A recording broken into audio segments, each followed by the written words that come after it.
What do I think about Pantone naming its color of the year for 2026 Cloud Dancer?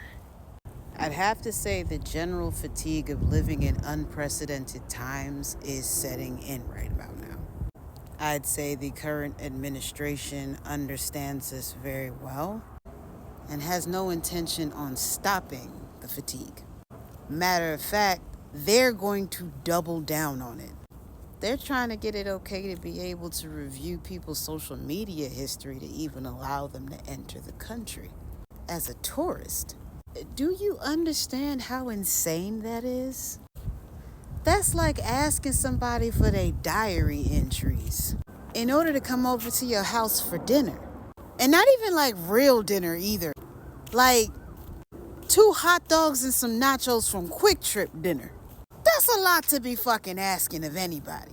Especially when the figurehead of the current administration is over there writing on his public-private server what has got to be either clear signs of dementia or that a toddler is secretly piloting this man's body.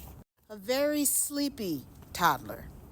You know, the kind that people want to keep off airplanes because they bother them throughout the whole flight kind of toddler. The one the mother says is such a joy while her eye twitches slightly because she's running low on Adderall. And she's about 3.5 seconds from yeeting that little motherfucker clear across the room. But she's trying not to go there because she's trying a new form of parenting. That kind of toddler.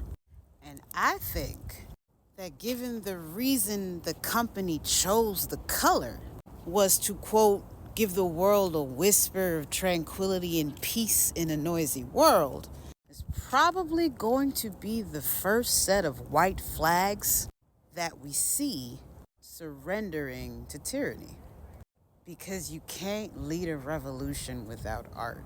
And choosing this boldly bland color at a time like this, at a time when it is really good for one to make their mark and let folks know where they stand, because if not, that line is going to get pushed further and further and further.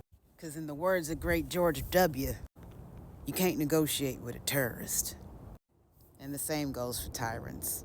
And I guess because I was raised by Jack Sparrow, I'd rather hoist the colors high and kick the ones raising the white flags over the fence where they belong. Because at least then we'll know where they stand.